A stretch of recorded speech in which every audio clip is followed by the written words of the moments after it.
Mga Omega, good morning! Aga-aga, may naghahatid ng regalo sa amin. Puro mga alak.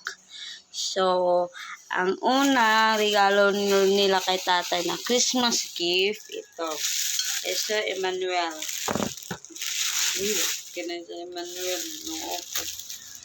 Uy! Yapid mo. Mag-party man si tatay sa ano nila, di may mainom na sila.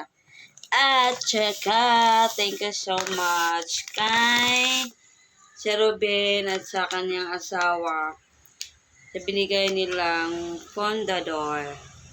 Dalawa. Sino talaga yung malasing dito. At of course, meron din sa akin. Ito. May binigyan niya ako dahil para may mainom daw nila. May mainom ako sa birthday ko. Charot.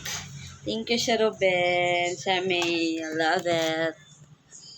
Yun lang mga Omega. So, thank you po sa nagbigay ng mga alak para sa Pasko at para sa New Year. So, libre ng mga alak ngayon. Thank you and God bless you po sa inyo.